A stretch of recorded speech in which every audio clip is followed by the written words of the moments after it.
Okay, so welcome everyone. This is now the fourth seminar of the Contemporary Women's Writing and Medical Humanities online seminar series, organised with the support of the Centre for Contemporary Women's Writing at the IMLR in London. This online seminar series for postgraduates and early career researchers seeks to explore how contemporary women's writing in particular, be this fiction, poetry, autobiographical or philosophical writing, is currently engaging with issues such as illness, disease, healthcare, medical practice, and clinical institutions. There are a wide range of themes being covered, and we are accepting ongoing abstracts, so please feel free to send over any ideas. We'll be putting our contact details, so the email address, as well as the link to the full programme, which is, again, available on the IMLR website. So all of that information will be going in the chat throughout today. So we started in late September 2020, and we are continuing until March 2021 with fortnightly seminars, always on Tuesday evenings at 5:30 p.m. UK time until roughly 7 p.m. You can register for the seminars via the IMLR, and we'll be putting in the link again in the chat for the next seminar in 2 weeks' time. So just to start with some Zoom house rules. So this session is being recorded, so it can be uploaded to the IMLR website. Please feel free to turn your cameras off or on, whichever you feel is most comfortable. We will be having two 15-minute papers, and then today, because we have a real-life medical practitioner with us, we're going to have a response sort of session between the two participants, and then we'll have the usual Q&A session. If you could all remain on mute too until the Q&A session, this would be much appreciated. During the Q&A, if you'd like to ask a question, please feel free to use the raise the hand option on Zoom, and then either Ben or myself will ask you to unmute. The raise hand icon is found on clicking on participants and then your own name, and then a whole kind of variety of options come up.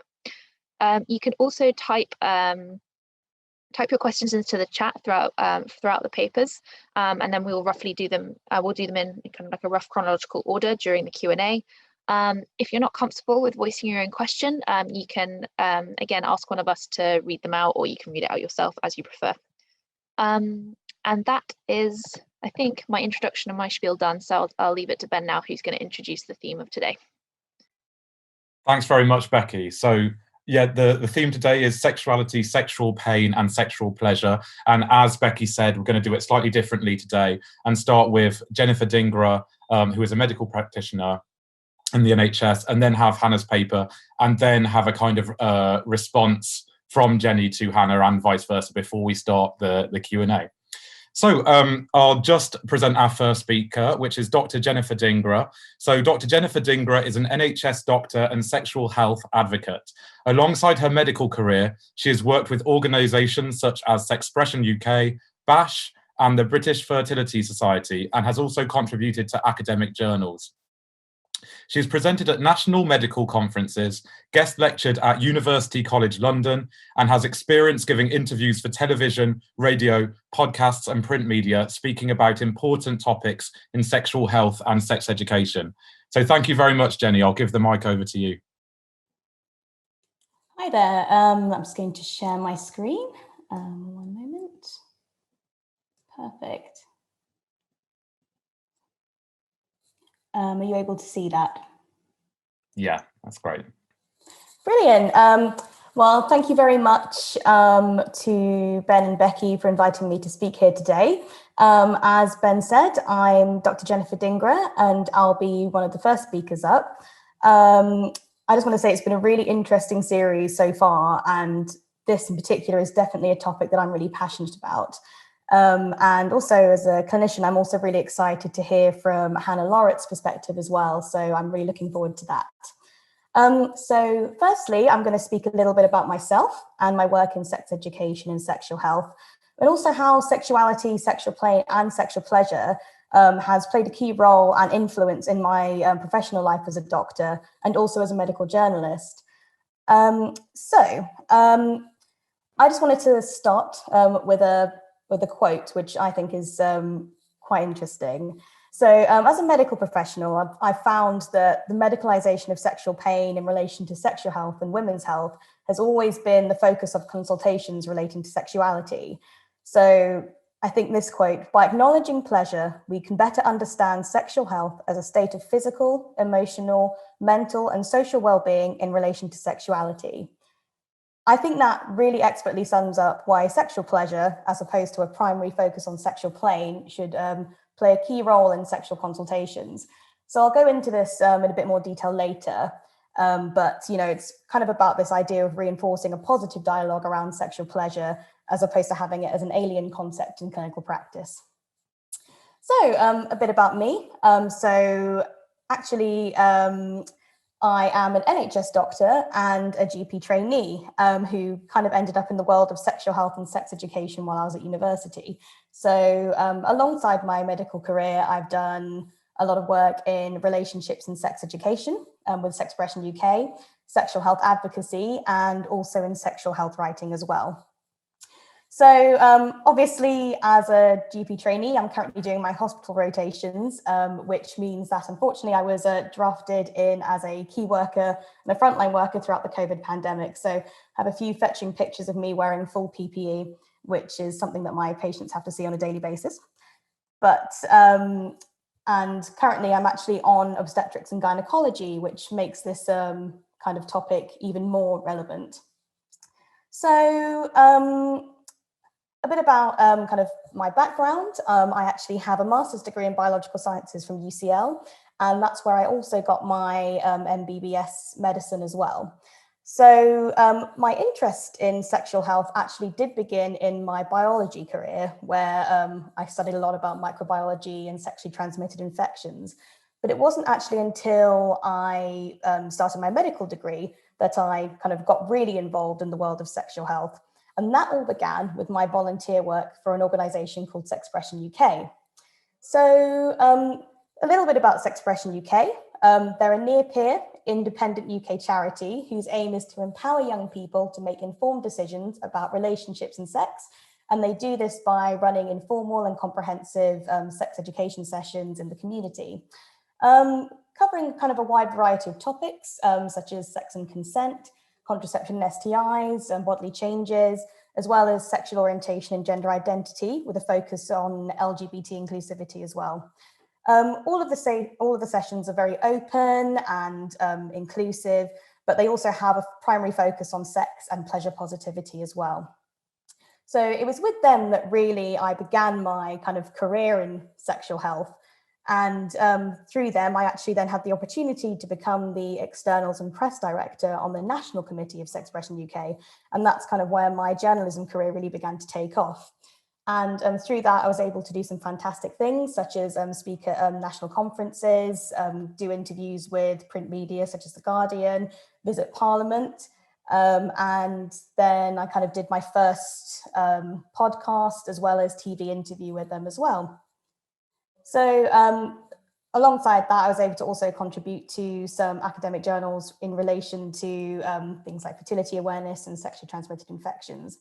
But this actually led me on to my first proper piece of sexual health journalism, which was with an organisation called Love Matters and their immersive theatrical experience called The Pleasure Portal. Love Matters are an amazing education group, and they kind of utilise this experience where they played with theatre, research and storytelling and the senses to create a playful and safe space where people could experience firsthand the power of a pleasure positive approach to education. This was perhaps the first time that I'd attended a mainstream event that focused on the importance of reinforcing pleasure positivity, and it included narratives from sex workers, FGM survivors and LGBT activists, and it was a fantastic experience. As well, alongside my sexual health career, I've also been able to work with some fantastic charity organisations such as BASH, which are the British Association of Sexual Health and HIV, the British Fertility Society with their Fertility Education Initiative, and Brooke, which is the Young Person's Sex Education Charity, which is a brilliant, brilliant charity that does a lot of amazing work in the community. So I currently still work with BASH. Obviously, SEXPRESSION UK was a student-led charity, which means that unfortunately, when I stopped becoming a student, I had to leave. However, I have continued to actually volunteer for BASH and help actually co-run its lay panel. And that's essentially a panel that offers a lay opinion on clinical guidelines and audit proposals, and also public material.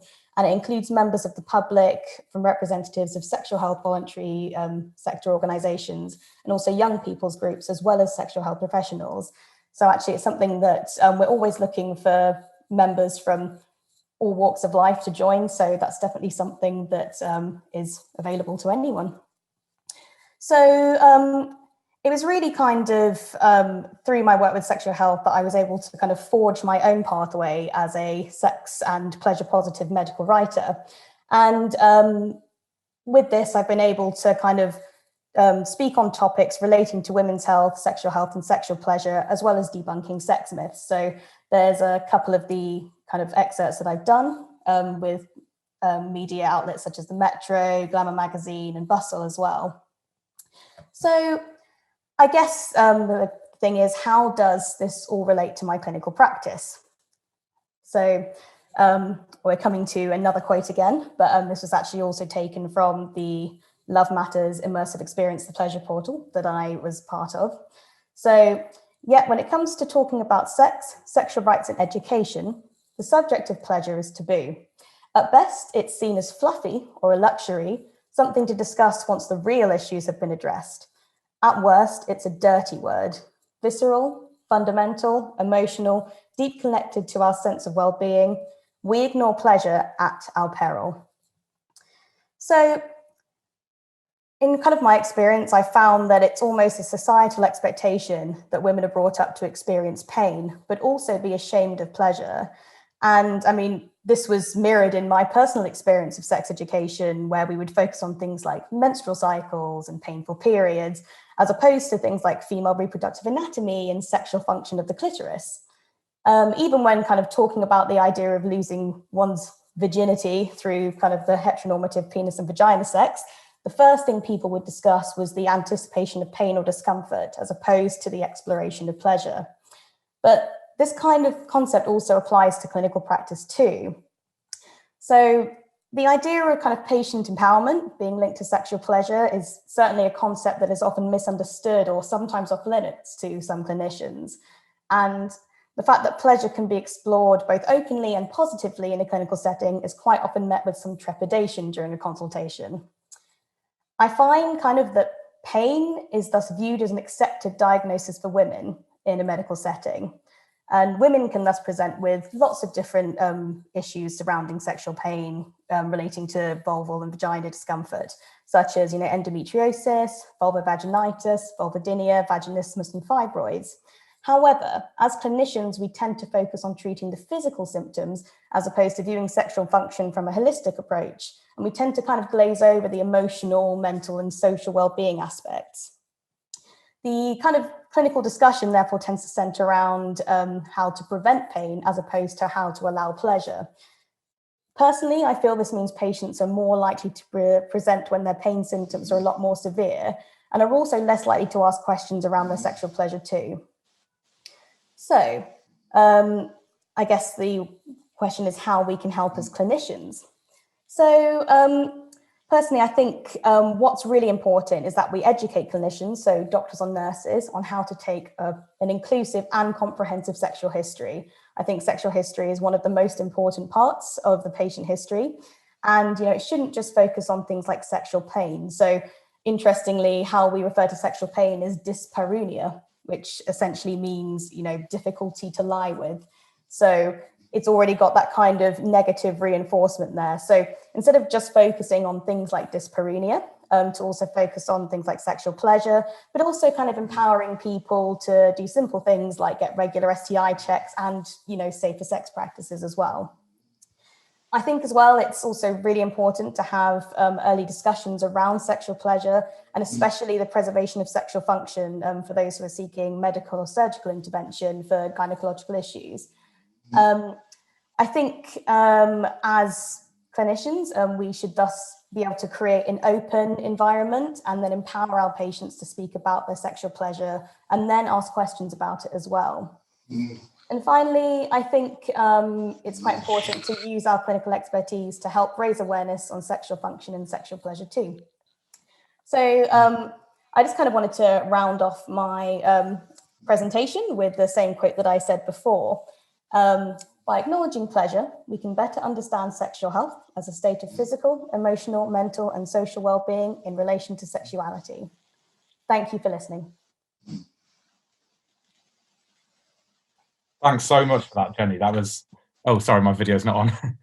Thanks so much for that, Jenny. That was absolutely fantastic. I've got so many questions I want to ask, particularly kind of about your role as a writer yourself, both for medical journals and also in the media, but we can save those questions to afterwards. So yeah, I'm going to continue now to present Hannah Lorrett. So Hannah is a PhD researcher at Nottingham Trent University and is also employed as an NHS clinical support worker. Her research focuses on cross-national perceptions of vulvovaginal sexual pain. She is particularly interested in studying how women experience intimate life within complex systems of care, currently in England and France. And Hannah's paper today is called Laughter in the Face of Devastation, a qualitative French-English study of women's sexual pain in dialogue with Marie-Dominique Arrighi and Hélène Sixou. So thanks very much, Hannah. I'll pass over to you now.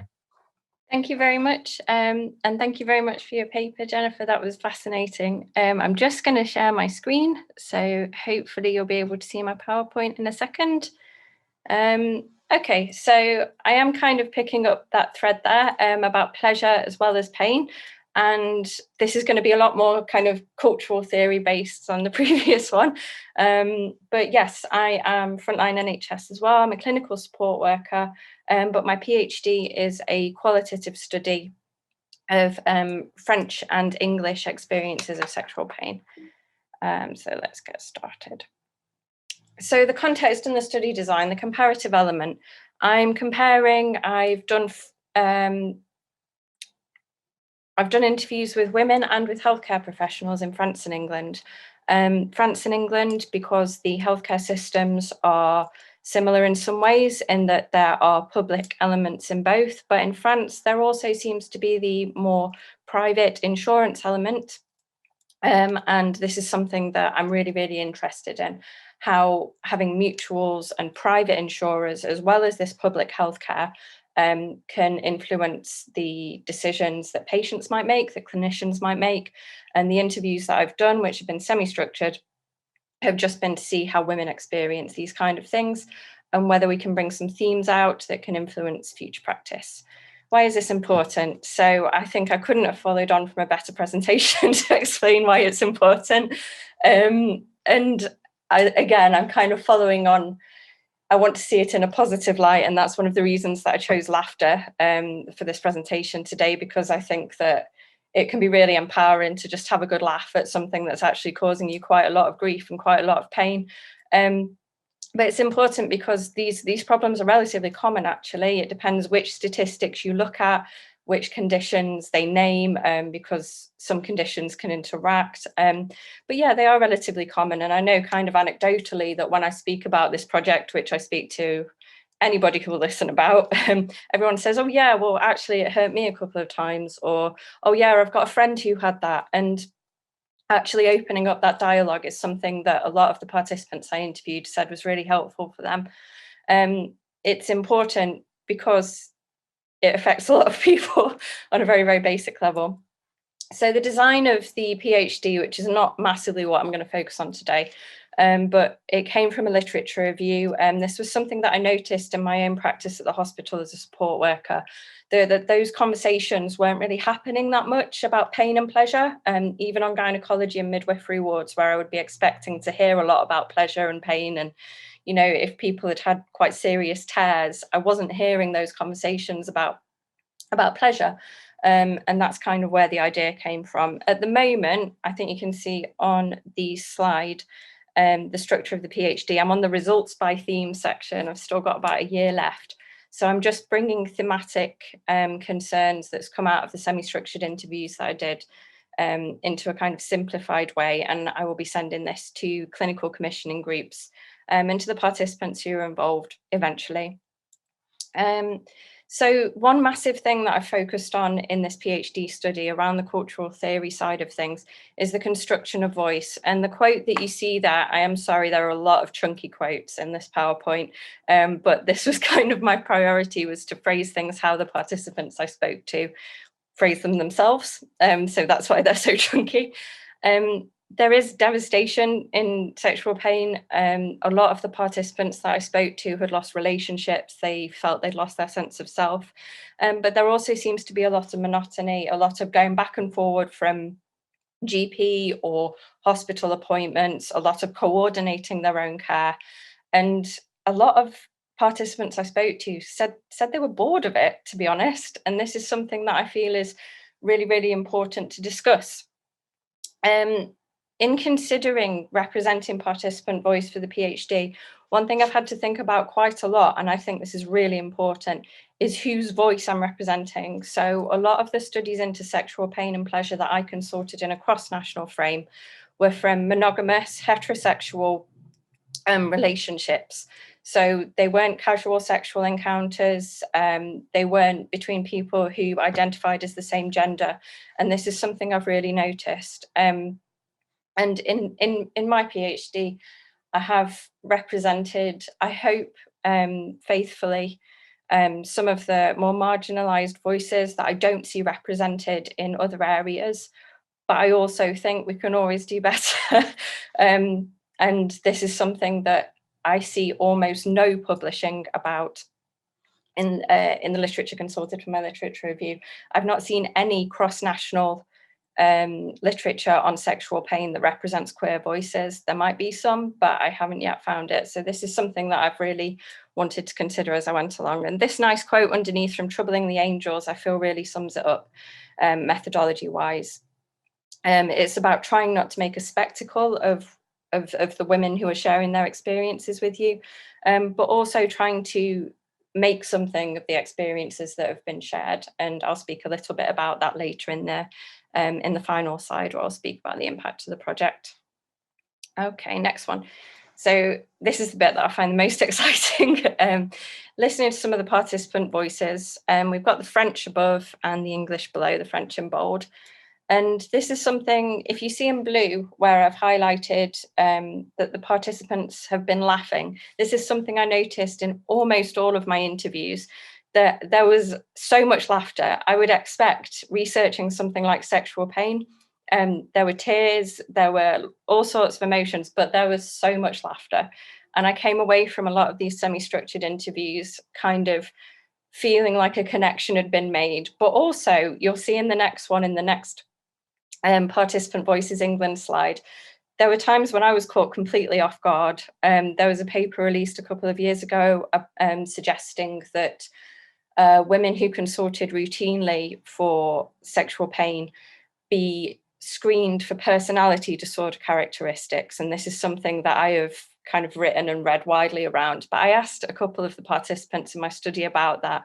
And one of them said, well, I wasn't aware your personality was situated in your vagina. And there's these moments in my transcripts which are absolutely hilarious, and which, you know, you can hear me burst out laughing. And this is something that I really wanted to talk about today, this kind of defiant, well, no, this is funny, this is so ridiculous, it's funny laughter that came out. Obviously, we can laugh for a lot of different reasons, awkwardness, embarrassment, or just because something's funny.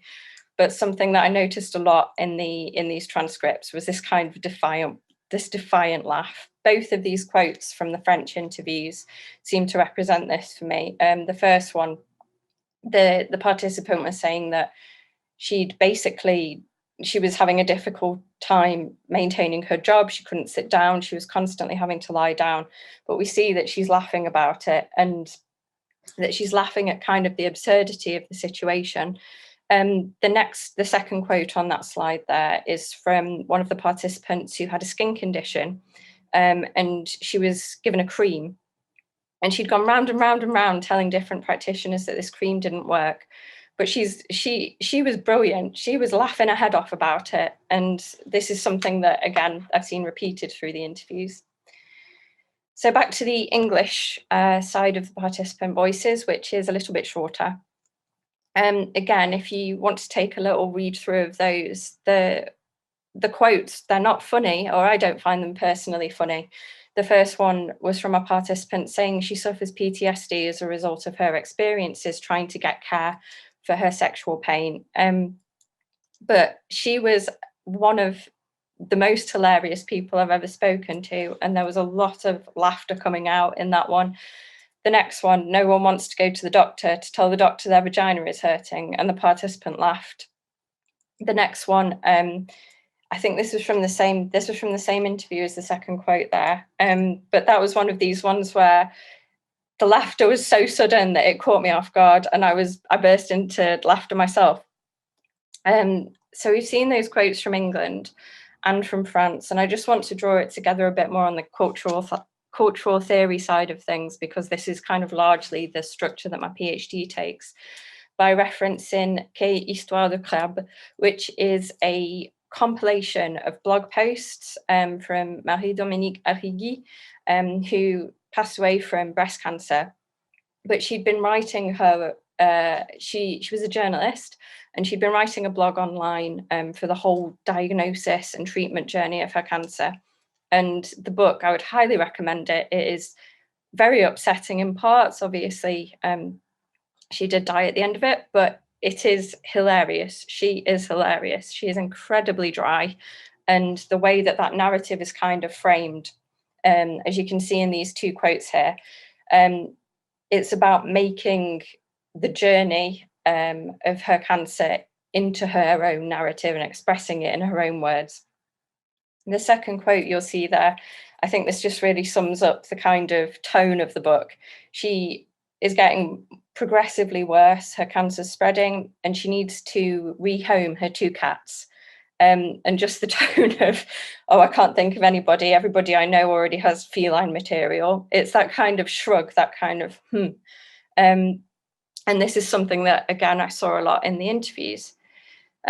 Moving on to SEXPRESSION, I'm just mindful of time. I thought, so for my PhD cultural theorist, I'm actually using Foucault, because a lot of the structural inequalities that I'm looking at are focused on power, empowerment, structural power. But I really, really enjoyed this quote from SEXPRESSION, and I have a kind of very, very mixed background myself. So I come from French and Spanish at undergraduate. I then started studying gender studies, which is how come I came across SEXPRESSION.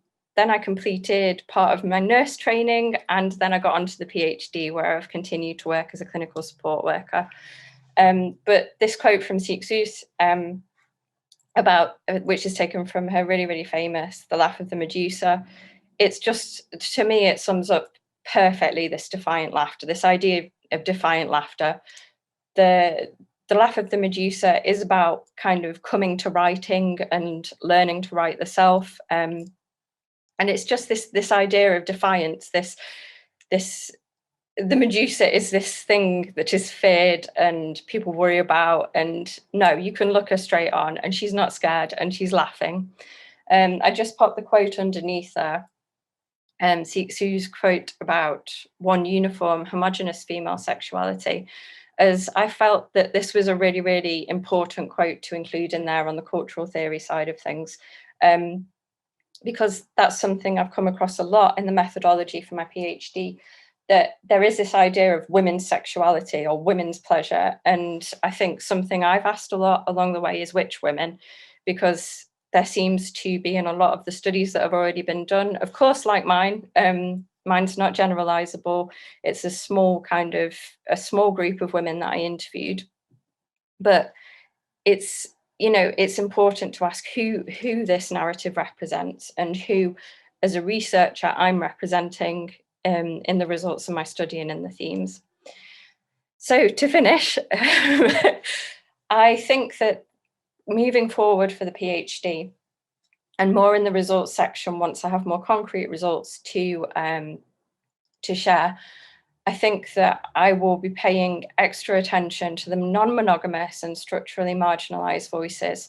And something that I've discussed with the participants in my interviews is how participants feel like they might be marginalized in one area of their life, but not in another. So they might have full-time jobs, otherwise happy careers, but they may feel marginalised in their access to healthcare.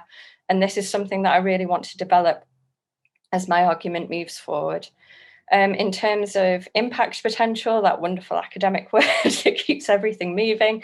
Like I said before, I am in discussion with some CCGs about potentially having a look at the results of this kind of qualitative study and how they might be useful. That's something that's ongoing. And reappropriation, I think that one really, really positive thing to come out of this is that a lot of the participants I've spoke to, and this will be covered in the themes and the results of the PhD study, is that the sense of connection that a lot of the women I spoke to have found. So they've managed to reconnect with partners in different ways, which might not necessarily be penetrative sex, but also to other people. Many of them who've been through treatment and who were speaking to me, who had sexual pain as something in the past, had said that they felt better connected to people than before. And I think that this laughter, this idea of a participant and me as a researcher connecting over something that is funny is absolutely brilliant, and something I've really enjoyed as part of the research process. Defiance, I've covered a little bit. Community as well. So part of my recruitment was from social media platforms, so support groups that women had created for themselves, which were as inclusive as possible. And that was something that I really noticed on there as well, because I was in touch quite a lot during the recruitment process with these support groups, with their sense of community. But a lot of it was just really funny. There were a lot of sort of, stories about things that had gone wrong, but it was framed in such a way that it was humorous and light and defiant, and no, I am going to kind of get on with this and try and improve my pain experience. And just to finish off, I think that though I haven't used Seuss as the main cultural theorist for my PhD, the process of liberating narratives is something that I will take forward into whatever comes of this work in the next year or so, as it is still a work in progress. But focusing on the narratives that are portrayed here and how I can portray them as a researcher, what my role in that is something that I'm really, really interested in, and something that I think is very, very important. My reflexivity section for my methodology is enormous. And that's something that I'm speaking to oral historians about kind of authentic narratives and how to portray others in kind of a careful and as collaborative way as possible. So that's me. Thank you very much for listening.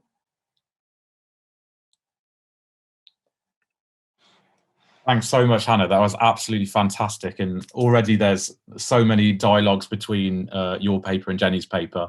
So I thought we'd just kind of get started with a kind of response from Jenny. If you had any questions or comments that you wanted to ask Hannah or talk to Hannah about or reflect further on after Hannah's paper. Oh, absolutely. And thank you so much, Hannah. I mean, I just felt myself nodding with so much of that. And I think it relates so true to kind of everything that I've seen in my clinical practice and throughout my work as well. Certainly, I wanted to kind of adapt on what you were saying about kind of sexual pain and queer voices. And certainly, I mean, when it comes to taking a sexual history, people use the term intercourse a lot. And it's a very generic term, which is obviously got a very heteronormative implication, referring to things just of penis and vagina sex. But I find that a lot of healthcare professionals don't actually ask what types of sex people are having. And, the kind of bog standard thing you should be doing at least is saying to people, are you having anal sex? Are you having oral sex? Are you using digital penetration? And also usage of things like sex toys as well, because especially when it comes to things like sexual pain, we could be talking about pain relating to oral sex, anal sex, anything. And, it doesn't just have to be a penis that's, being inserted into a vagina. It could also be a sex toy or a digit, and, exploring those types of methods of sex as well. And then I think something that you said that really rang true was about, especially in obstetrics and gynecology, when you're looking at kind of women postnatally, and you're having a discussion about, you know, tears, and some women can get quite severe, you know, 3rd-degree tears, which, you know, take a long time to heal. And though you talk about the healing process and that it can take a few weeks, the kind of dialogue and question around sex is never really brought up, which is actually a shame, because it's a really good opportunity to actually have a discussion about contraceptive methods as well. And unfortunately, that's something that can sometimes be lost, again, because people just don't routinely include it in their practice. But yeah, I mean, totally understand. And, you know, this exactly what you said about kind of sexual pain and mental health, and them trying to then diagnose people with things like, you know, emotionally unstable personality disorder, etc. And it's interesting how kind of sexual pain is accepted as a physical thing, whereas when you start talking about like a lack of interest in sex or a loss of sexual pleasure, you then start going into the mental health and depression sector. And, you know, there's such a disconnect between kind of sexuality and medicine in that respect. And I think it's something that really does need to change. And through your work, I think, you know, that could really work nicely together. I don't know if you have anything else that you wanted to say about mine. I thought it was absolutely brilliant. And I think that it's really heartening to see that there are people like you, because obviously I talk to people who I'm interested to hear from, and I think that it's just brilliant that you're doing what you're doing, and that you're kind of doing it off your own back. A lot of the practitioners I spoke to said that people who are early in their medical careers, they won't do it unless they're really interested. And I just think it's amazing that you're doing it. You told us all about your journey, which is great. But also you're spreading that knowledge, you're challenging what's going on there. You are speaking about it and encouraging people to have those conversations. And that's just absolutely brilliant. I mean, in my role as a clinical support worker, I don't often have the kind of nitty-gritty difficult conversations that a nurse or a doctor might have. A lot of my role is personal care, it's chatting, it's, you know, it's a bit of everything basically.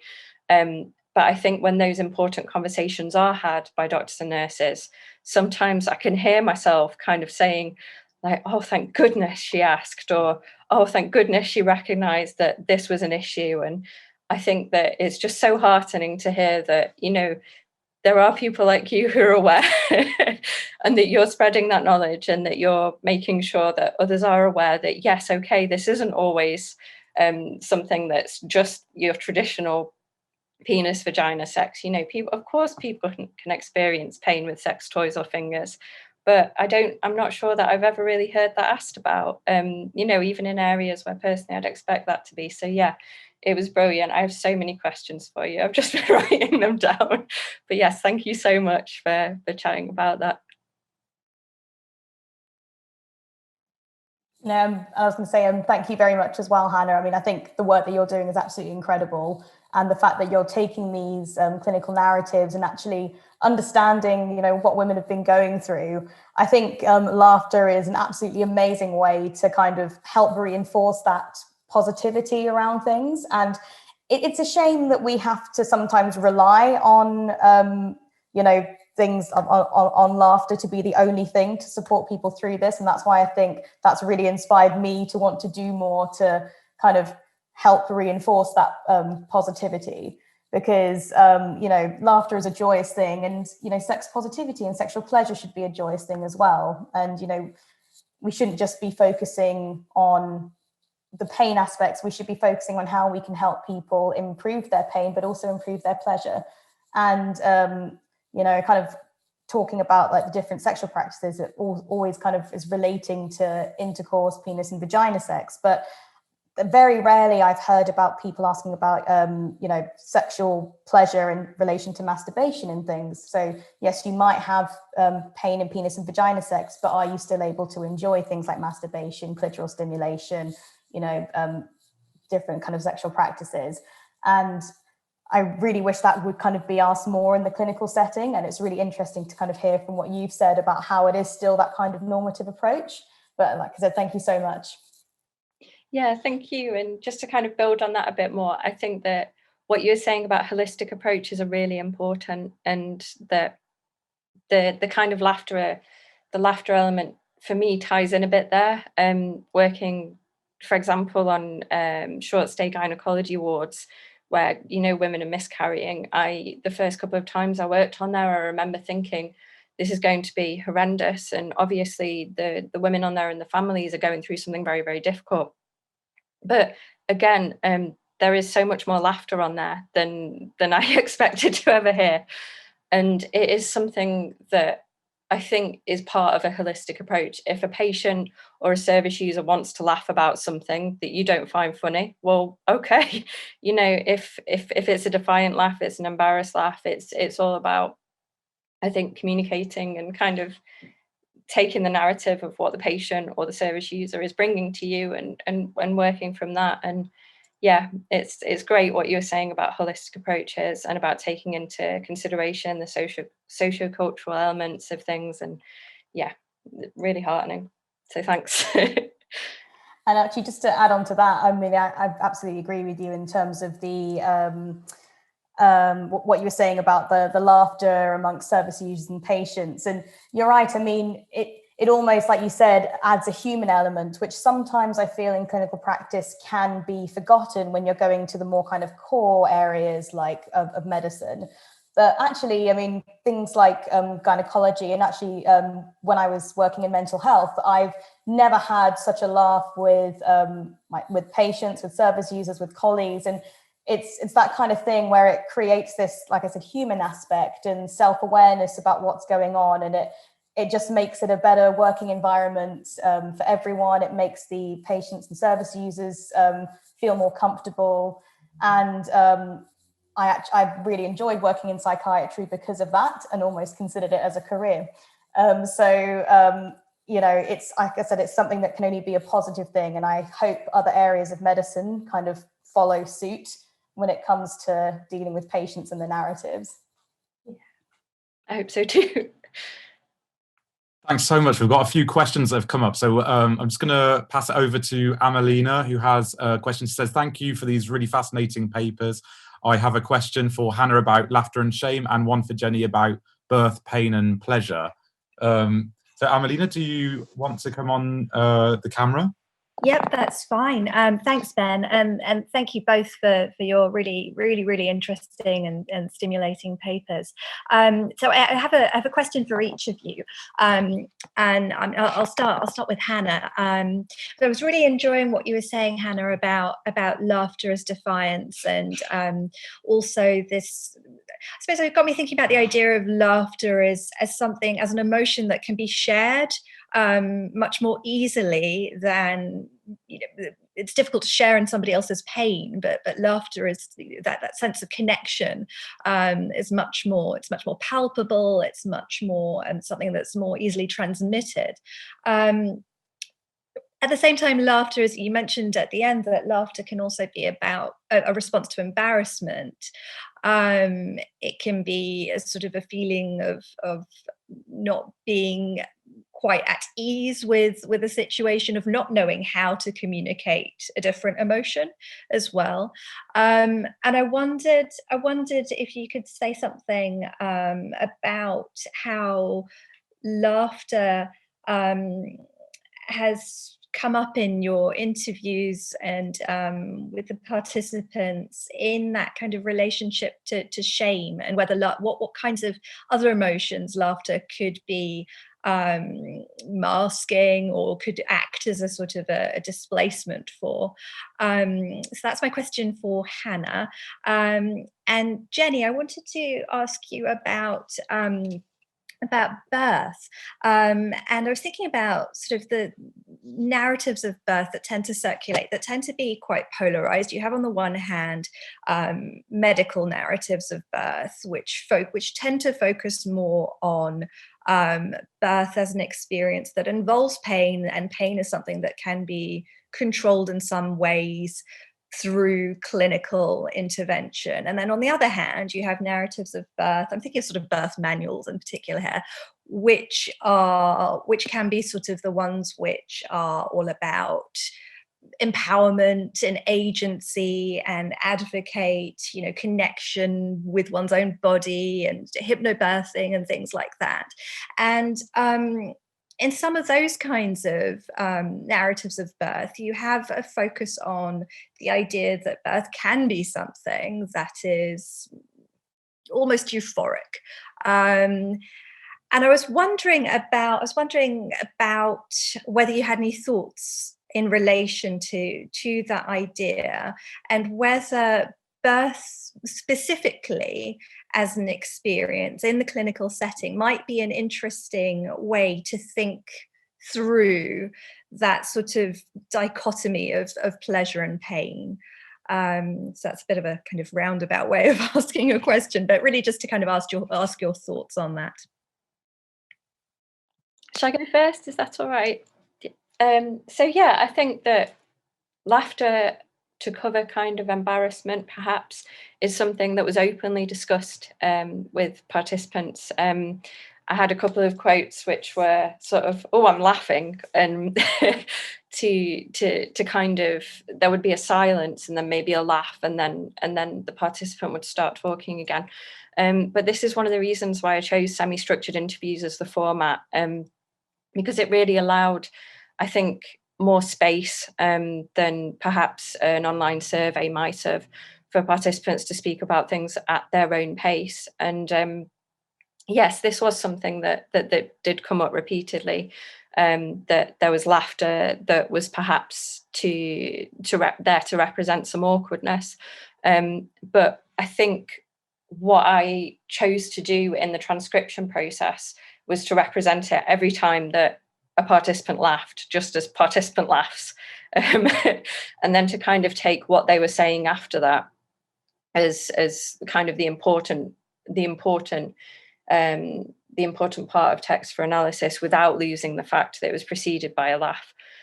So yes, it most definitely was to kind of, I've answered in a very long and rambling way. It was definitely used to kind of represent some negative emotions as well. But I think that the defiance of laughter and the kind of comfort of laughter is something that was a real positive taken from the participant interviews that I did. I hope that answers it.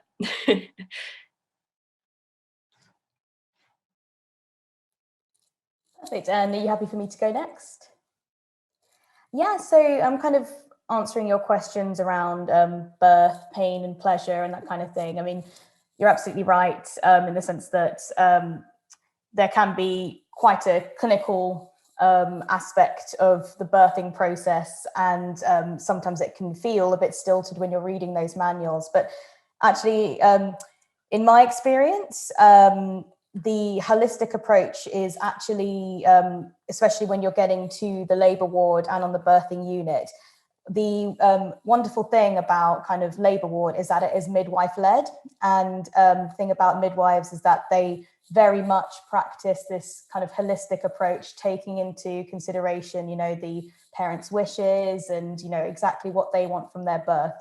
Interestingly, as doctors, we only really intervene when something goes wrong. So I have quite a distorted view of perhaps what the birthing process is like, because normally the emergency buzzer will go and we'll have to kind of run into the room. And that's when, we kind of calmly but concernedly intervene and kind of help things along.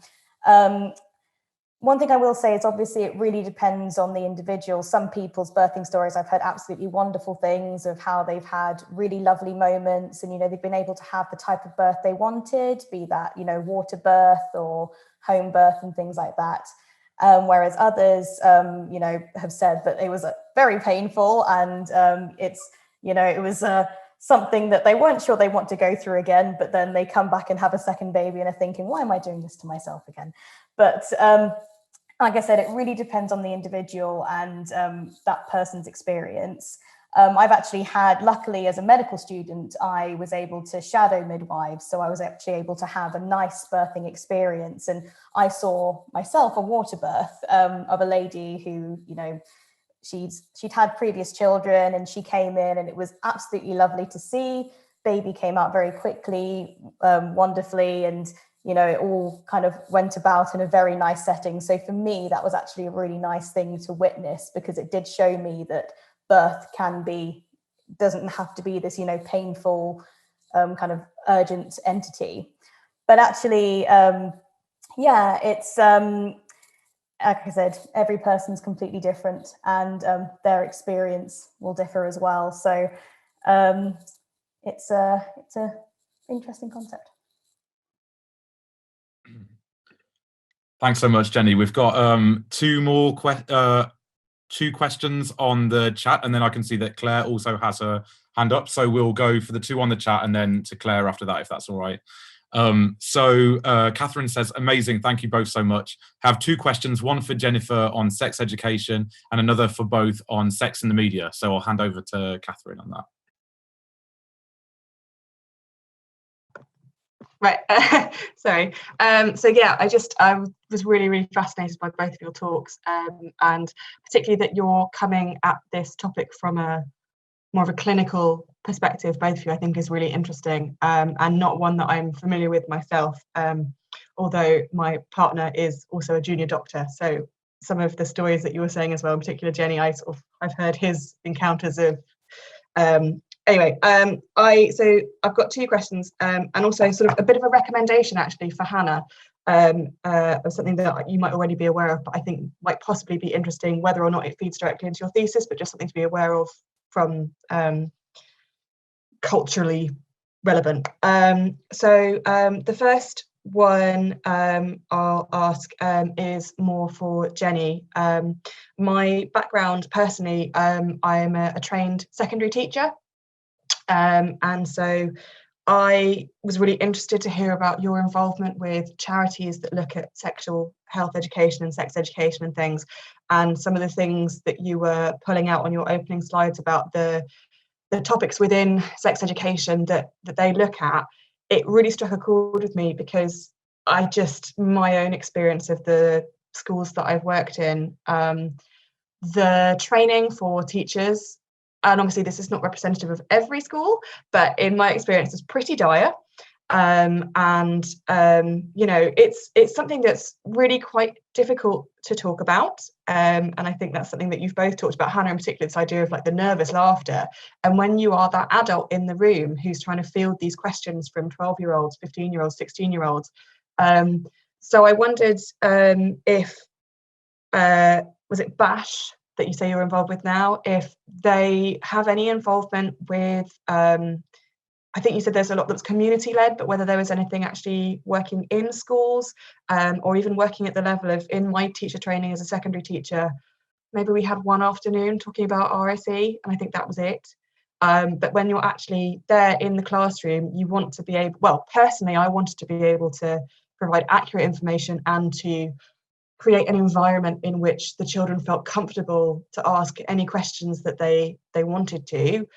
But I can't say that necessarily all of my colleagues took their responsibilities in that subject as seriously as I would like. I personally take that area of as an educator. I think it's absolutely fundamental. That was very long-winded, sorry. But so whether BASH has any involvement in working in schools and that sort of thing, and not necessarily having BASH come in as external people, but I think it's really important to actually have the teachers themselves able to deal with that aspect. I didn't know if you want to answer that now, or if I ask the second question. What would you rather? I'm happy to answer. Yeah, happy to answer it now. Absolutely. Okay, yeah, please do. I've spoken too much. No, that's no. So yeah, no. Really interesting what you were saying, just kind of about your own experience of sex education, because I'm sure a lot of people here would definitely have things to say about the quality of the sex education they received in school. So yeah, I mean, obviously, like it's actually SEXPRESSION UK and Brook, which are the charities that have kind of community involvement, and SEXPRESSION is the charity that actually goes into schools and facilitates these kind of discussions. What is a brilliant thing, obviously, is that relationships and sexual health education has been made compulsory by the government, and it was brought in September 2020, well, this year. And, you know, schools now have to teach a certain amount of sexual health in their curriculum. Obviously, the quality of what that's going to be, we're not entirely sure at the moment. However, the charities such as Brooke and SEXPRESSION have actually created some online resources for teachers to be able to use in the classroom. And that's kind of about how to tackle different subjects and how to lead discussions on the kind of the subjects that the government has laid out, which also thankfully includes LGBT inclusivity. So yeah, I mean, BASH itself is the British Association of Sexual Health and HIV. That's more kind of a group of clinical practitioners who kind of get together to create kind of guidelines and campaigning. So it's they don't necessarily go into schools directly, but they certainly work closely with the charities such as Brooke and SEXPRESSION. But definitely, if you want to access those resources, feel free to message me and I can send you the links, because there's some really, really brilliant content. Another really, really great sex education website is called Bish Sex Ed as well. And that's by a guy called Justin Hancock, who actually used to be an ex-trustee of SEXPRESSION UK. And he had a lot of influence in our core teaching curriculum as well. So highly recommend those things. If that answers your question. Yeah, definitely. Thank you so much. Yeah, so the other thing, which is for both of you, I'd like to hear your thoughts on. I just so happened about a week ago, I came across an article which I was just looking for before. I couldn't find it anymore, but it was on BBC about Lily Allen. And I don't know if either of you are aware that she has now put her name to some sex toys. So she's actually doing a lot of media campaigning at the moment. And I did manage to find an article on the Huffington Post that I might link if anyone's interested. And it's all about how she's in her 30s, and this is when she's only actually discovered masturbation. And it's all about this idea. She's talking about how, because I know that Hannah, you were talking a lot about how a lot of the previous research has been done on women who are in heterosexual relationships. But she's talking about how even when you're in a relationship, masturbation should still be part. Women shouldn't be ashamed. It's this whole idea of women not being ashamed about sexual pleasure, which I think feeds into what both of you are talking about. So I was wondering if you sort of had any comments on how, I mean, that in particular, but also just when these sorts of news stories crop up in the media, because obviously that hasn't come from like a clinical setting, but how that possibly feeds into this topic. Do you want to go first, or shall I respond first? Is that all right? I think I've not read the news article about Lily Allen. I'll probably start by saying that. But I think that this is something that I've heard a lot while I've been doing this research, that quite often a lot of the practitioners that I've spoken to, especially sexologists in France, who tend to have started off clinically and then maybe moved more into a kind of advisory role, have said that they are seeing women sometimes as late as their 40s and 50s who don't know what their clitoris is, they don't know where it is, they don't look unless something goes horribly wrong. And I think that kind of what you were saying then about masturbation in relationships, that is something that participants, both practitioners and women, have spoken about a lot, that actually maybe until they'd started to have sexual pain, they'd never masturbated, and they'd never kind of looked or never bothered, basically. So for some of the women that I spoke to, especially, that was actually quite powerful to be encouraged to masturbate and to find out, like, oh, actually, this is something I can do on my own. And yeah, I think that that's a real good thing to come out of kind of the whole process of pain that some of the participants have spoken about.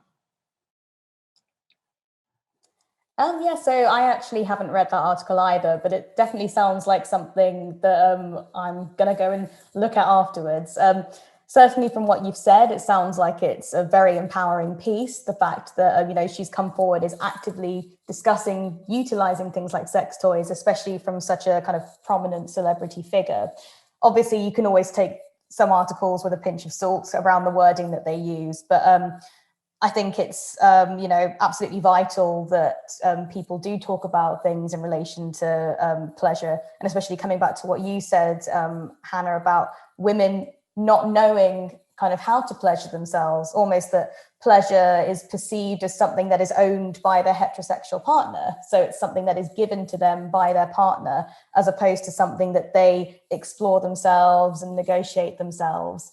And, you know, like you said, in terms of, I think an issue is with things like sex education and sexual pleasure is that the people sometimes teaching the content themselves don't actually really know what they're talking about either, because they've never been empowered to be able to speak about it. I mean, that was certainly the case for me before I joined SEXPRESSION. You know, there were things that I learned there that I wouldn't necessarily have known previously. And, you know, like you said, women in their 40s kind of just discovering their own sexual pleasure, which is an amazing liberating experience for them. But also it's something that, you know, we could talk about much earlier and allow women to be empowered much earlier to have kind of better sex and more kind of educational, more enjoyable sex and more explorative sex as well.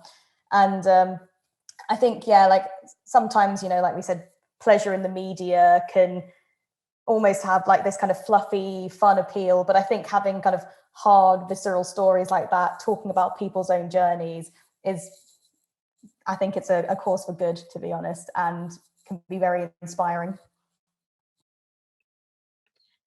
Thanks so much, Jenny. And oh, sorry. Sorry, I just had the one last thing, and then I promise I'm done. Hannah, I don't know if you're aware, because we're talking about getting laughter from these topics. Are you familiar with Sarah Pascoe, the comedian?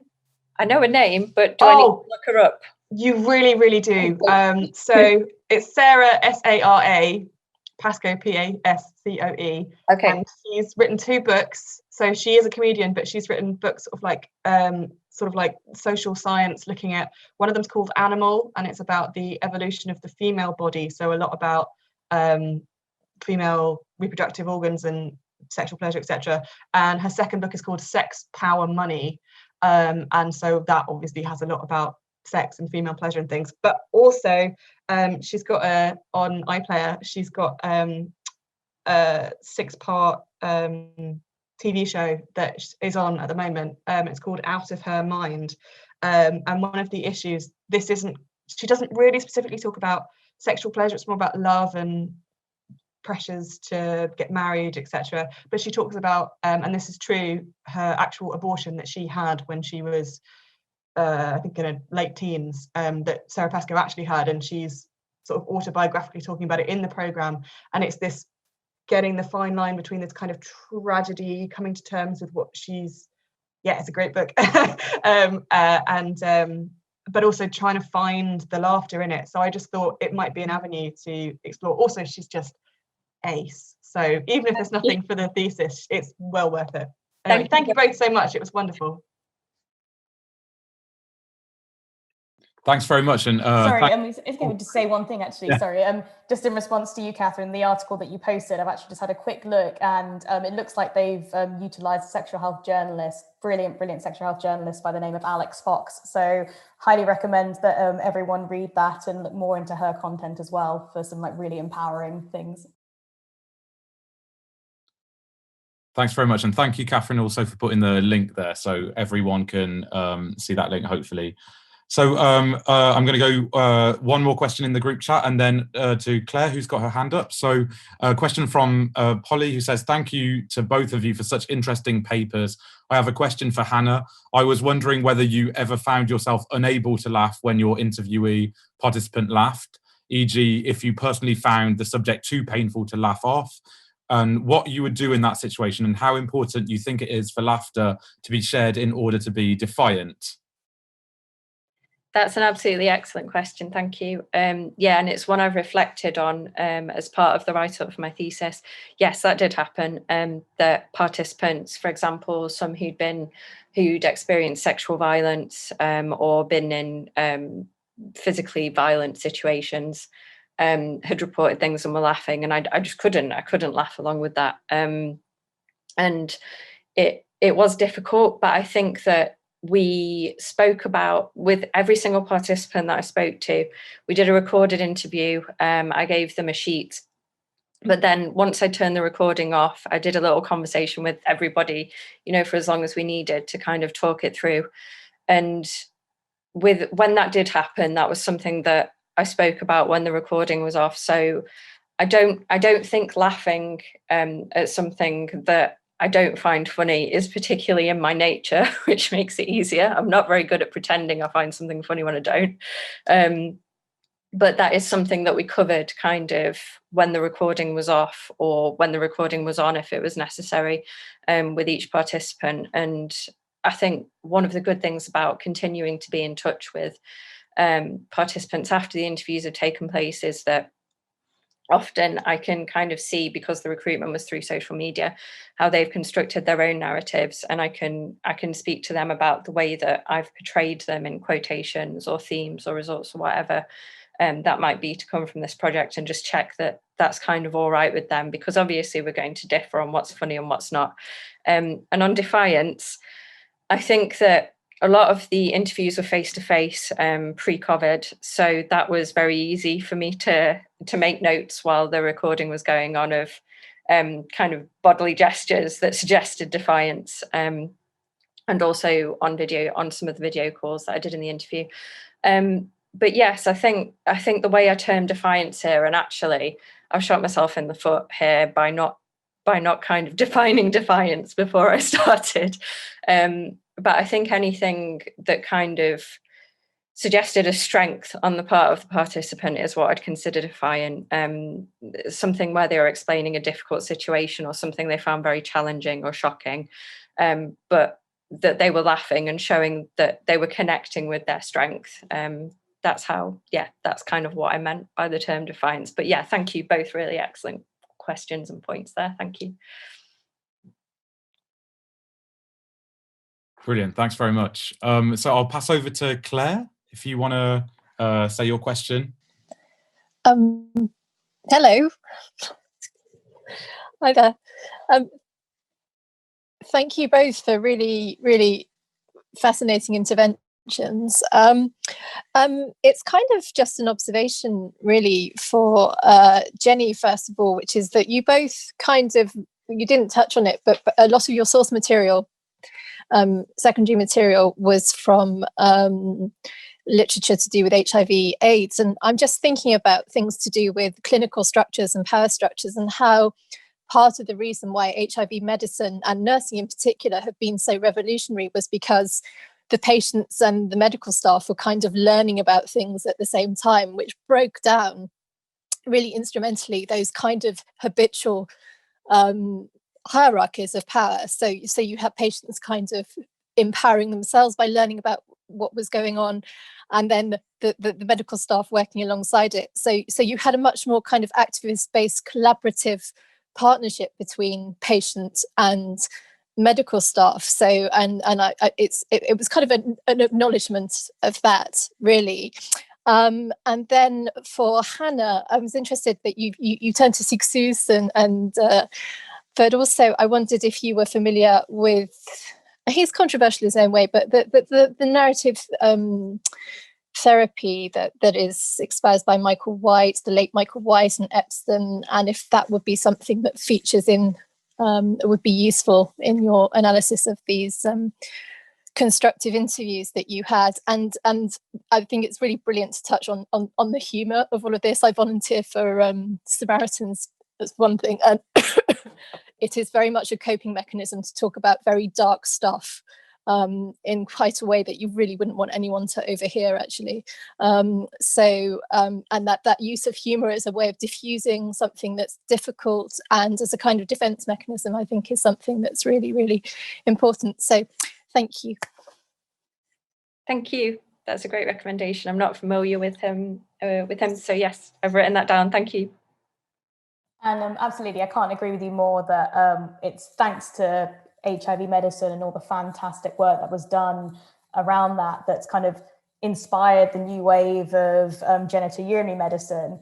And you're absolutely right. And what I love about GUM, or genitourinary medicine, is that it goes away from that paternalistic approach towards medicine that you see quite a lot. So when it's kind of doctor and patient, it is more this collaborative idea, and you're working together with things, kind of new treatments, and your patients, like you said, are your source material. So you're learning all about side effects, you're learning about firsthand reactions to medications, and also about how the kind of advocacy work and campaigning that you do can not only involve them, but also inspire them and inspire yourself. So I couldn't agree more. I think that's a definite thing.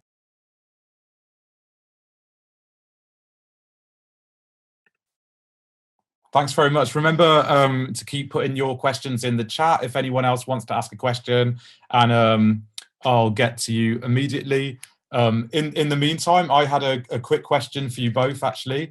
Both of your talks were absolutely fantastic, and you both talked about, in different ways, the importance of pleasure in sexual health care, etc. And I was just thinking of my work at the moment is a lot on the actual space of the hospital and the actual, kind of architecture and makeup of the hospital. And when you think about clinical spaces, like one of the last things you think about when you think about the white walls and the clean surfaces and all of that kind of stuff is pleasure. And I just wondered, both of you, both in your kind of academic work and also in your clinical practice, what do you think of clinical spaces in general, and how genuinely could they be more conducive to thinking about pleasure and to encouraging people to talk about questions of pleasure? And I mean, not just hospitals, I'm also thinking about things like, in London, the what's the clinic in Soho called? Dean Street? Yeah, exactly, Dean Street, that like has quite a few experiments with colours and stuff like that. So just a very broad question about how are clinical spaces currently geared or not geared towards pleasure, and how could they change in order to be better towards that, I guess. Do you want me to go? Yeah, sure. So I kind of agree with you completely when it comes to talking about things like pleasure. Sometimes the last thing you want is white walls, a big echoey room, kind of like what I'm in right now, and someone kind of honing in on you and asking you a lot of questions that you might not be used to answering.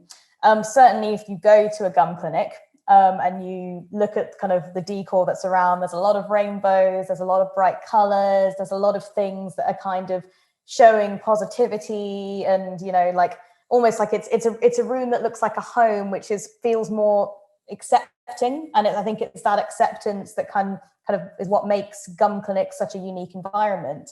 Certainly if you go to pediatrics, they have pictures on the walls, they've got cute cartoons, they've got very like the colors are all kind of happy and geared towards making a nice environment for children. So it is kind of interesting that when you come away from that, when you become an adult, it's almost like that kind of goes away, and the only time that you'll really see anything is perhaps with Christmas, when they put up a few decorations. And you can really notice the difference when there's decorations, that for the staff and for the patients. And that, I think, especially kind of like colors and just creating that more homey environment can really improve upon the patient experience. Yeah, I think that's absolutely right.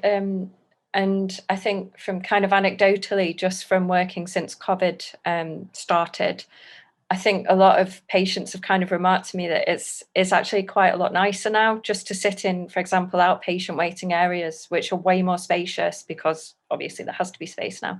And that, yes, it has been kind of very, very difficult and challenging the past couple of months, but that is something that quite a few people I've spoken to have really enjoyed, just having that space. And speaking to a women's health physiotherapist who was one of the participants, this is not so much about kind of physical space, but she was saying that there's loads of little touches that she wishes more practitioners would think about. So when I interviewed her, it was in her examination room and the lighting was low, and there was a clear path to get to the door, which she said kind of reduced anxiety for a lot of the women she saw. And she said so many women she spoke to said that when they were being examined, the lube was cold. So you've got somebody kind of, and that, there are things you can do about that.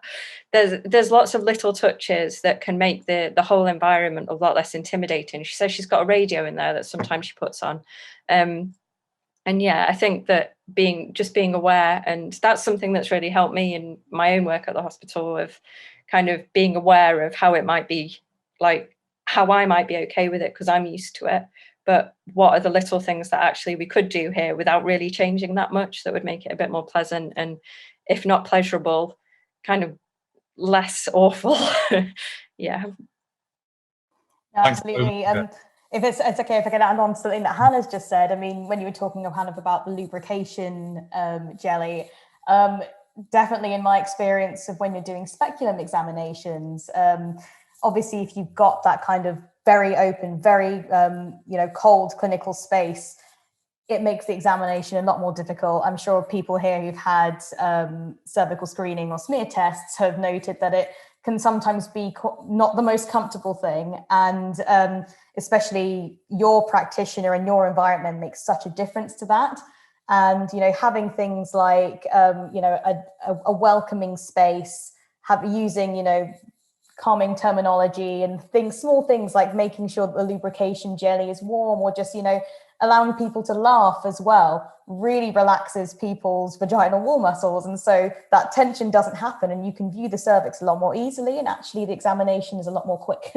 So I think it all can reinforce the positivity. Thanks so much. Yeah, we had a few other reactions to this, these questions of how hospitals could, hospital spaces, I guess. And Amelina said, birth spaces are also potentially interesting here, thinking of the midwife-led birthing centres that Jenny mentioned earlier, which are more holistic, architecturally speaking. I don't know whether you wanted to respond to that, Jen. Absolutely. I mean, I was there earlier today, even utilising their changing room, and the difference is immense. I mean, I went into their changing room. They've got beautiful kind of flower pictures on the wall. They've got a sofa with a blanket. Whereas you kind of come to other changing rooms, or even go down to the doctor's changing room. It's a dark, dingy space filled with surgical shoes and all this kind of stuff. And having those touches there just really impacts like your overall impression of the environment.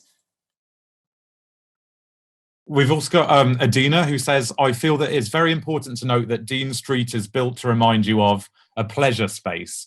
It helps that historically the location takes it out of a heteronormative aesthetic. On a different note, hurrah to Dean Street, says Adina. And Rebecca says, agree with Adina. And for Amelina's comment, I've heard that the presence and advocacy of doulas can often change the spatiality of a birthing space. So I don't know whether either Jenny or Hannah want to comment further on that. I don't have any experience with doulas personally, so I don't really feel like I can comment on that, I'm afraid. Yeah, and unfortunately as well, I don't have as much experience with doulas, but I have heard that they can provide a much needed form of kind of mental and emotional support for women. Obviously, at the moment with the COVID pandemic, it's very difficult to have too many people in the room. So I know that kind of relationship has been affected, because at the moment we're only allowing partners into the room during the active stage of labour. So it's, that process, unfortunately, is somewhat marred, but no, certainly I've heard that it can be a really, really positive thing. We've got two more comments here, and then I know that Becky also has a question that she wants to ask. So Catherine says, in a few rooms used for pelvic exams, they stick pictures, etc. on the ceiling, as that is where the patient is looking during the exam. And Polly says, Maggie's centres are a good example of medical spaces being built to provide comfort and calm. In this case, for cancer patients, they put a great deal of consideration into the architectural design of each centre. Yeah, I don't know whether either of you two have had experience with either of those two examples. I think that, yes, that's a really, really good example, Maggie's. I work in cancer care quite a lot, and just looking at it from the outside, it's kind of this building on stilts in a sea of green, and it's really lovely. Looking at it, just looking at it from any angle, I think Paul Smith had quite a lot to do with the design of it, It's very kind of proudly Nottingham. But again, I do work quite a lot in a hospice setting as well. And outside there's an absolutely lovely garden that I think was fundraised for. And then there's a bowling green on the other side, and just being able to see that from the patients' rooms is absolutely brilliant. So yes, Maggie's is a smashing example. I've not thought of that one. Actually, leading on from that, when I did my kind of clinical work placement at Macmillan near UCH, it was a fantastically gorgeous open space. Kind of you go in and you think you're in kind of like a cool fancy office. It feels really relaxed, and you've got the high ceilings, and because it is that open space, you don't feel like you're kind of encaged or trapped. And even though you've got people going through very intense treatments, quite hard-hitting chemotherapies, because it's all open and and well lit and everything, people feel comfortable. And actually I felt more comfortable there than I did kind of walking around a gastroenterology ward. So I think it, like I said, again, can only reinforce the positivity of it. Becky, did you want to ask your question? Yeah, I actually have two questions, which I think potentially both of you can answer. So my first one was sort of through your experiences, so Hannah interviewing kind of French and English participants, so sorry, Francophone and Anglophone participants, and Jenny working just kind of in various hospitals around South UK, it seems. Did you encounter any kind of specific kind of cultural kind of expectations or mores in relation to pleasure and pain, and particularly like expectations, I feel, because particularly in relation to kind of like pleasure and then pain, and then having to transfer or transform, quickly convert from pain to pleasure, that kind of like expectation. And I was wondering if there are like cultural differences that you've noticed that are particularly striking. And then my second question was related to asexuality, and how, I mean, this is indicative of my personal, but also I imagine collective kind of lack of knowledge about and lack of information about asexuality. But I was just wondering whether that kind of intersects with these, whether kind of that form of sexuality intersects with pleasure and pain, and whether you've seen any kind of, or have any examples from your kind of clinical experience and then from the interview experience, because I feel like it's something that people still don't know a lot about, myself included, and we don't really get informed about at all, either at school and then also just as an adult broadly in society. Would you like to answer first, Jenny, or shall I go first? Okay, I think the first question about cultural differences in France and England, something I really noticed in both was that a lot of the participants either directly asked me or sometimes assumed that I was physically affected by sexual pain myself.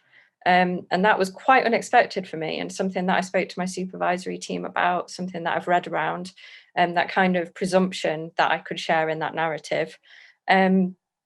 And then again, whether I decided to disclose whether or not that was an issue for me, whether or not I had other gynecological conditions, I'd ever had another gynecological exam myself.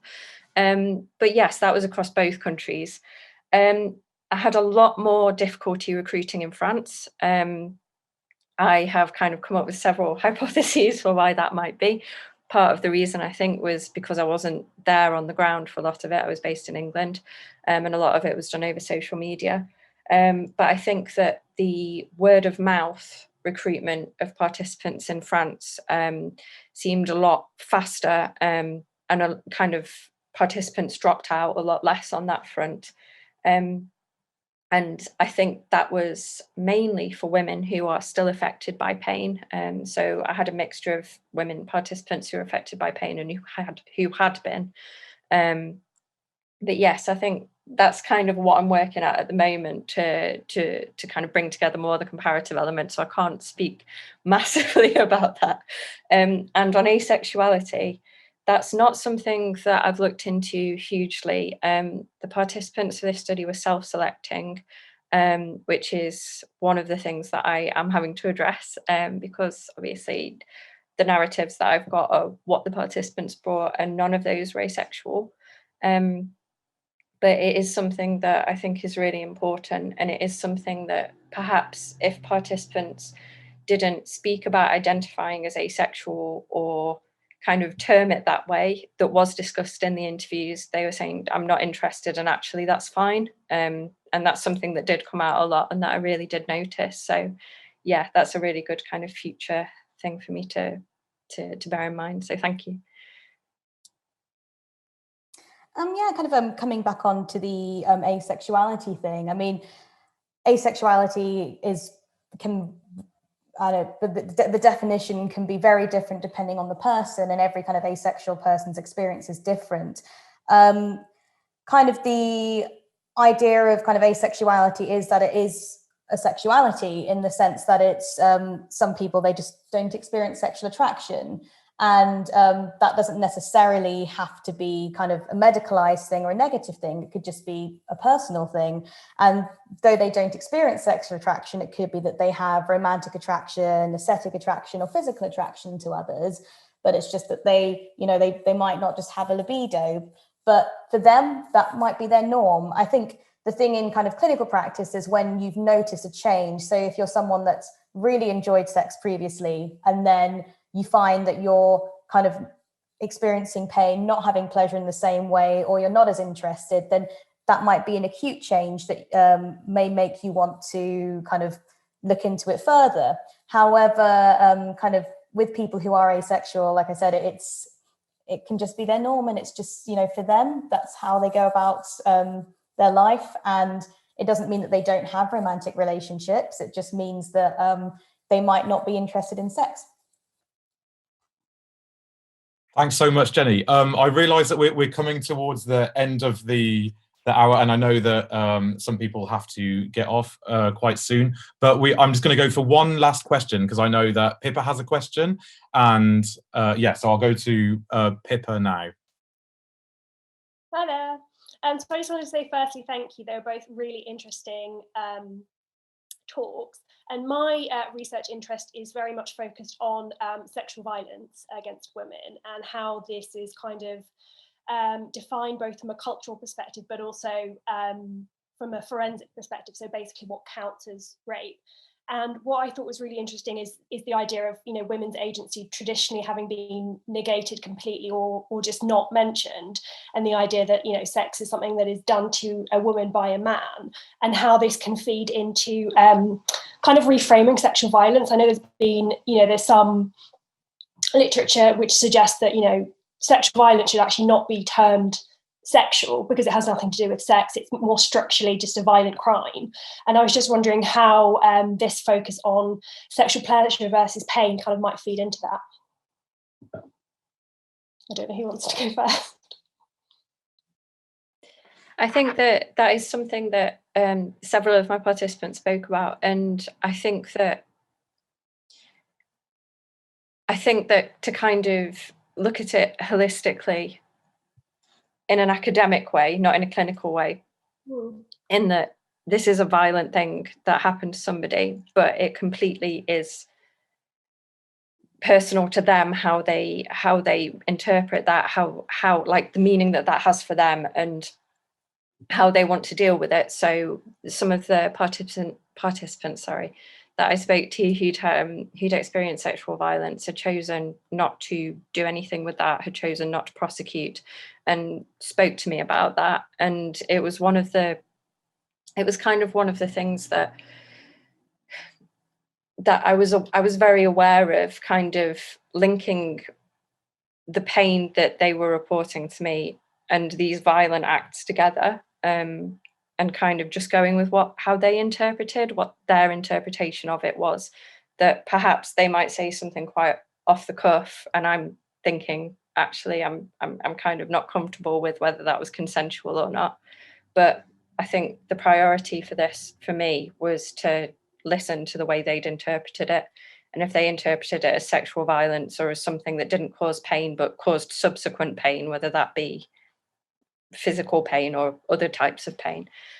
Yeah, I've gone kind of rambling off on one now, but yes, it depended on each of the participants how I interpreted that sexual violence. And also a lot of the conversations I had around this project, it was never called sexual violence. I mean, I'm saying it now as sexual violence, but that is something that I've started writing about, the way that it's termed as numerous other things, kind of very many other things actually, but actually it's an act of violence. Yeah, and also one thing that I found quite interesting in my research is the idea of kind of the mythology and the stereotype around rape. And sometimes, you know, sexual assault does not actually contain violence or pain in a physical sense, in a clinical sense, but that obviously doesn't mean that it was a consensual act. So I found that quite interesting. So sorry. Yeah, and just leading on from that, I think that just really reinforces why it's so important that we focus on consent and pleasure education in schools, because, you know, I mean, understanding kind of your consent and thus how that relates to your sexual pleasure can perhaps empower women who have maybe been through something very traumatic to kind of reclaim their own pleasure and to say, you know, that was something that I didn't consent to, and that, you know, consent is an ever-changing and very, you know, complicated issue about communication and understanding each other. And, you know, for women to be able to say, actually, that's something I didn't consent to, and, you know, my pleasure is mine. My pleasure isn't something to be given to me or to be taken away from me. So, you know, that's why I'm very passionate about doing the work I do and just kind of reinforcing that education aspect. And I think that's for all kind of people who are victims of, as we're saying in this instance, sexual violence. Yeah, great, thanks. Thanks so much to Jenny and Hannah for your fantastic papers today, and thanks to everyone that has participated in the discussion. This has been absolutely fantastic. I'm going to hand over to Becky now, who's going to introduce next week's seminar. So yeah, I'll over to you, Becky. Okay, yeah, I'll reiterate what Ben said. It was really fantastic to have those two papers together and how they intersected so well. And I feel like I have more kind of information and tools now to kind of critically think about kind of like sexual pain, pleasure, and education. For next time, yeah, I'm just popping the link in the chat. So please, if you are interested, please register for the next one, which is exactly 2 weeks from today. It is, I'm just going to share screen super quick. There we go, so everyone can see. So it will be our 5th seminar, and it's about female genital mutilation, Tuesday, 17th of November, 5:30 to 7 UK time again. And we'll have 2 papers that week by Maria Tomlinson from the University of Sheffield, who'll be talking about sexual exploitation and gendered power dynamics, female genital mutilation in Adele Barry's En attendant minuit. And then we will also be having, all the way from the US, Kiyodozi Michael Uhuegbu, who will be presenting a paper entitled Life Narrative and Migration Experience in Germany, which looks at FGM as represented in 2 narratives by writers Nura Abdi and Leo Linder. Okay, so I'll stop share. Okay, so if you want more information about that seminar, if my reading was a bit too quick, then the sign up link is in the chat now, and you can also find us, Ben and I, on Twitter or you can email us at our email address, medhums2020@gmail.com. And again, you know, this discussion was so rich today. So if you have any further questions or comments or article recommendations, books, etc., contact us at Women Medhums 2020, and we can spread the word and get you in contact with Jenny and Hannah and pass on your questions. Okay, I think that's it. That's good for today. All right, so thank you again for everybody for joining and for your great questions, and we'll hopefully see you in 2 weeks' time.